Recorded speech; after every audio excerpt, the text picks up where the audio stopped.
And would you look at that, our Gridiron Studios Cobra Mech Flight Pod is finally complete. It's done.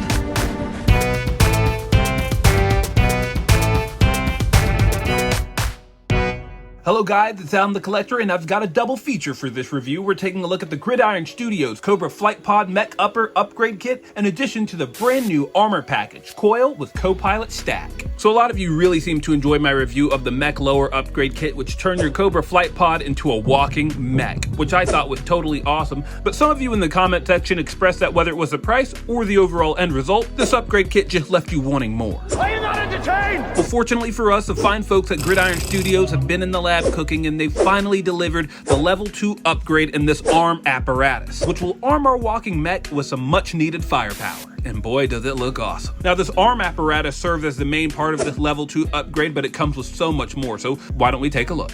The level 2 Mech Upper Kit comes with a pair of shoulder-mounted missile launchers, 2 armored shoulder pauldrons, a chain gun and flamethrower arm attachments, in addition to this gnarly flame effect and an ammo belt. Just like the lower legs, this arm apparatus is chock full of details. We get that same riveting sculpt on the arm, in addition to panel linings and vents where appropriate. Hexagonal and rectangular ports, that will come in handy later, trust me. Just like the legs, we get pistons that have been sculpted into the 3D printing process, but they can't actually function, which means if you're expecting these arms to bend at the elbow area, they're not going to. And while it would have been nice in a little bit, I'll show you why they don't necessarily need it. Now, while that layered texture is definitely present on the surface, when we get to the back on these black sculpted portions, it's less apparent. It just comes across so much more smoothly. The black portions have a shinier finish than the rest of the apparatus, giving off the impression that these are two different kind of metals. We get vents as well as knobs and different bolts. I also like the Gridiron Studios initials engraved in there. Very nice touch. And then we also get this hose that's either made out of a soft plastic or a rubber, and it flexes really well. I love the feel of it. I love the detail of this tank that we're getting here. While it's not painted, you can imagine that this is some kind of fuel for this mech or a flammable liquid or gas for the flamethrower. We get 2 peg holes at the center that will come in handy later, and then when we go to the top, just more of that venting and riveting detail. That 3D printing process becomes a little more evident, but you won't necessarily see this once everything's attached. I miss this molded X detail right here. I don't know why it's there, but it feels like a detail that would be on a machine. And then we get a large peg that will come in handy for those missile launchers later. When we get to the front of the arms, you can see more tech details as well as a port where the weapon attachments will connect to. I love how smooth the inside of this apparatus is. We get 2 more pegs here that will come in handy for the attachment process later. I can't get over how this entire thing has been 3D printed. It has a nice weight and density to it. It doesn't feel hollow or cheap at all. But that's enough of the details. It's time to attach this bad boy.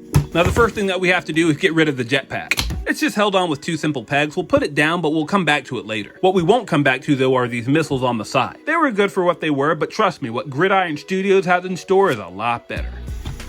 And now, it's time to attach this thing. All we gotta do is line up these ports with these pegs right here. And as sturdy as this thing is, there's just the slightest bit of flex that will be necessary to help wrap this thing around the flight pod. Give everything a nice press. And I hope you heard that click. That's how you know it's securely attached. This is the look that you should be going for up top. Next up, we have to bring in these shoulder-mounted missile launchers. I love the details that we're getting here. Lots of paneling, more riveting, a few vents. We get that same white resin material as the rest of the upgrade kits, accented by these touches of gray and this red paint to really help it pop. Just like the arms and the legs, they do have pistons that don't actually function, but the detail is nice. We also get these indentations at the back, presumably where the backblast would come out from these missiles firing. As you can see, they have a hole here where they'll plug into these shoulder mounts. And because of those mounts, they will articulate up and down. Very nice. And I'm sure if you wanted to, you could turn it around and take them off and attach them backwards. I don't know why you would, but it's definitely an option for enemies who happen to be behind this thing. But while we are focused on the back, how about we reattach this jetpack? Just like the flight pod, these 2 pegs will plug into these ports right here.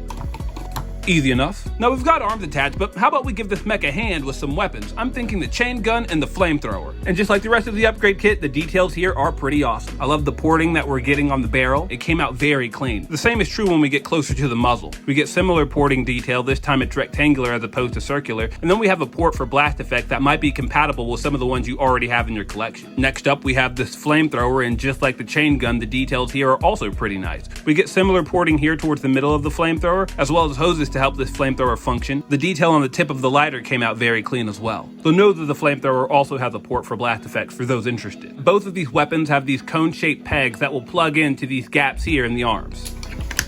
And as an added touch to help designate which arm is made for spraying lead or spraying flames, Gridiron Studios has given us these two pauldrons. We get a targeting symbol on one and a flame symbol on the other. You can see that layering texture really come through from the 3D printing process. That might be a turnoff for some, considering the surface that we're getting on the top of these pauldrons is pretty smooth, while the 3D printing process gets a little more obvious where the symbols are located, but I don't really mind it. It kind of looks like it's part of the design, or perhaps it's been battle damaged. And just like the extra armor that came on the legs, these have these hexagonal ports that will plug in to the arms right here. And though you might be tempted to try and fit it in this way, you're going to want to turn it to the side. And then we'll just do the same thing on the other end.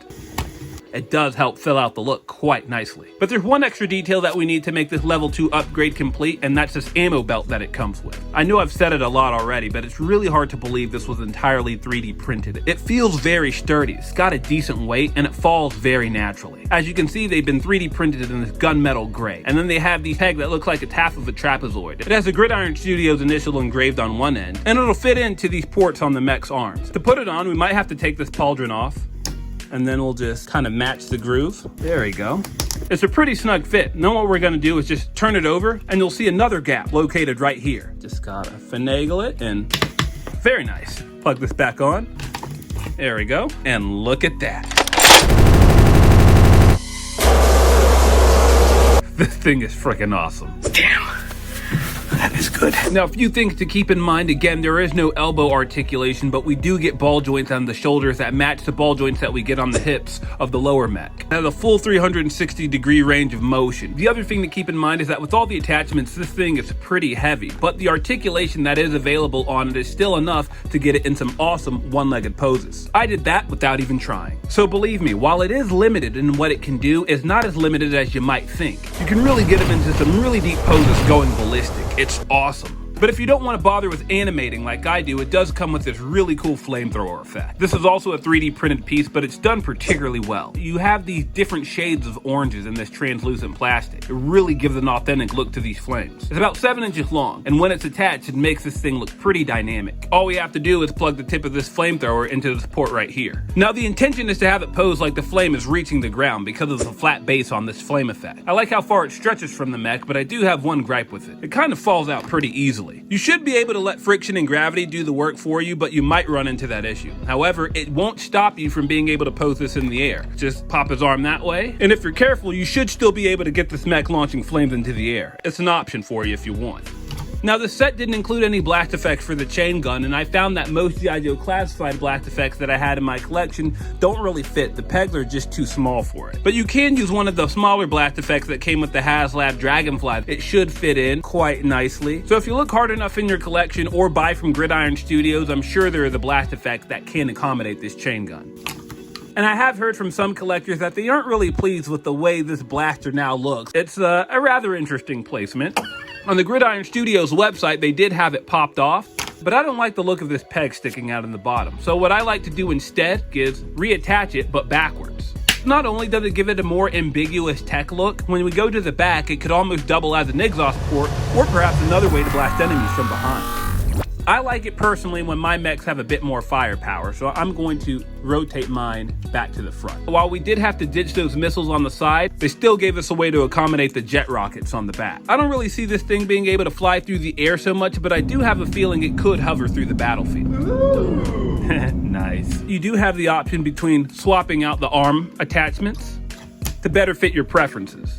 So the modular nature of this thing is definitely going to come in handy since Gridiron Studios continues to make future upgrades. And speaking of upgrades, if you're not satisfied with the way this looks, get a load of the level 3 upgrades. You can't tell me that isn't awesome. So let's see what it includes. Now this upgrade kit comes with the main mech body armor, an entry hatch, a weapon storage adapter, CoPilot apparatus with gun shield, a heavy machine gun, and 2 arm claws. Now that might not seem like a whole lot, but these pieces do some really cool things for this mech. So we'll start with the main body armor. When attached, it will basically act like a cover for the flight pod. I'm really digging how when we get to the center, it's not exactly symmetrical. We have different knobs and piping here to make it seem like more of a futuristic machine. We get some more paneling on the sides, and we even get an indentation where this will fit on the side of the flight pod. And if you're not not a fan of that 3D printing layering texture, you're going to be in luck because this piece is remarkably smooth. This almost feels like it came out of a steel mold. There isn't a lot of color with this thing aside from this black piece that acts as a window for the body armor. And then under that we get this rounded opening that interacts with the flight pod in a really unique way. Now by comparison, the backside lacks a lot of detail. But fortunately most of this area will be filled in when we connect it to the rest of the mech. We do get some vents at the top and what looks to be screens for this window that we're getting in the front. Unfortunately, it's all left blank. We don't have paint, we don't have stickers, but if you're a customizer, I can see you having a field day with this. The most detailed aspect about this is going to be this tread plate. I love how clean that 3D printing came out. It would have been even nicer if it were painted silver or if it was 3D printed out of a different colored material, but because of how this thing connects with the flight pod using this ball socket, it's probably for the best that this wasn't painted. Now that'll do it for the main detail of this body armor, so let's go ahead and attach it to our mech. Now the first thing that we're going to want to do is pop this blaster off. While I did offer a solution for you guys, it looks like we're going to finally be retiring this piece. You had a good run. And now that we have this ball peg exposed, we're going to plug it into this ball socket here on the bottom. But before we do that, let's go ahead and take our pilot out. When we attach this thing, the steering post here will fill in this gap in a really cool way. Just line everything up, plug it in. Now it's not the strongest connection, but that's where the steering post will come in. We bring it up to the front, we're just going to line everything up, and then you're just gonna give it a nice little press. That post is articulated, so be sure it's straight when you plug it in. And while there isn't a really audible click, you'll feel it more than you'll hear it. And there we have it, the main body armor is attached. And what I like most about it is you can actually open it up, and it's like a giant door. The hinge for this steering post really comes in handy. A very ingenious design if you ask me. Now in terms of getting our pilot back in this mech, many of you will be tempted to go ahead and seat him in. But I'm gonna discourage you guys from doing that. The main reason is, when you try to close this door, what you'll find is that the legs will oftentimes get in the way. But I think I found a more efficient way to get this pilot in here that'll give you a lot less headache. Now by far the easiest way to fit this guy in here is by placing him inside. Make sure he's in a seated position, and then the best way you can, have him grip the handlebars. And be mindful not to put any unnecessary stress on those handlebars. There's already some stress marks on mine. Just something to be aware of. And also while you're doing this, try to make sure that the Televiper's feet are as flush against the floor of this armored piece as possible. Trust me, it's going to make seating him a whole lot easier. Now that we have our Televiper finally situated, all we have to do to get him seated is close the door. And be mindful of the seatbelt straps as well. With a little bit of patience, you will be able to get that belt back on him, but I'm going to leave it off for now. There we go. Give everything a nice press. And for those of you who aren't a fan of how the pilot was left exposed when inside the flight pod, you're in luck because he now has a lot more coverage. You didn't have to worry about stray fire from any direction now, except maybe up top. As you can see, we can't actually close our flight pod door anymore. Not only that, but it really doesn't match with the aesthetic of the rest of the upgrade. So why don't we go ahead and pop this bubble? And we're bringing in what I'm calling the hatch. Now the main function of this piece is to replace the bubble-like window for the flight pod. Just like the main piece of the body armor, it's incredibly smooth. The 3D printing came out really well here, although some of that 3D layering texture is available on the very top. We get some venting here on the front, also get some windows and what looks like a seat. That will come in handy later. We also have these rectangular indentations on the side that will play a role in the upgrade later on. And just like a flight pod bubble, we have a bar that will connect to this hinge here. All we gotta do is give it a nice press. And before we close it, what I like to do is just kind of pry this door open and then close them at the same time. Trust me, that way will give you the most seamless connection. Now this thing looks pretty good so far, but we're not done yet. We still have a few more pieces to add, like this weapon adapter for the back. I call it that because it's an adapter that fits weapons. While this part isn't as flashy as some of the other upgrade pieces, it does play an important role. When we go to the back, you may have already noticed that I removed the rocket pack. And it's important that you go ahead and do that anyway, because the way this piece fits is that it'll fill in these gaps right here. We just have to line everything up. It not only fills out the back quite nicely, but it's matching the detail of the level 2 upgrade pretty seamlessly. Let's go ahead and put this weapon adapter to use. Going back, you'll see that it has the same size ports for the arm, so you can use these to store your weapons. Put our jetpack back on. And now you'll notice that while it's cool that we stored the weapons, we will need to find some replacements for these arms here. And thankfully, level 3 comes with a pair of claws. Now what I like about this piece is that each of the claws are articulated where they meet the post. It would have been nice if there was an extra piece of articulation here at this joint, maybe for a future upgrade perhaps. These claws are completely identical to each other, and they'll fit on the same way as the chain gun and the flamethrower. And would you look at that, our Gridiron Studios Cobra Mech Flight Pod is finally complete. It's done. This is S.N.A.K.E Armor fully realized. And it's one of those things you can't really appreciate unless you have it in hands. I can barely tell there is a flight pod that's making up the main body of this thing. All of these upgrade pieces are integrated so well. Even with the added weight of level 3, the snake armor can still pose really easily on one leg. So if you wanted to get it in some running poses, you can easily do that. And because of the modular nature of this, I could just see them making an adapter for a ball and chain weapon, or maybe even... Yeah, I just like to have fun. And as you can see, the Vamp is no match for Gridiron Snake Armor. Speaking of which, sorry Clutch, you know I hate to do it. Too easy. And while the claws are pretty nice, I think I still prefer the chain gun and the flamethrower with the level 2 upgrade. It looks especially nice with the 3rd upgrade kit. And just like how we did with the flamethrower and the chain gun, we can store these claws in the back as well. This snake armor looks pretty awesome with this weapon setup, but if only there was a way we could fully test out its capabilities. Uh-oh, what was that? Ah, perfect, just the opportunity I was looking for. Let's go ahead and switch over to our heads-up display. And how about we have a little bit of target practice? Targets acquired. Gridiron weapon systems engaged.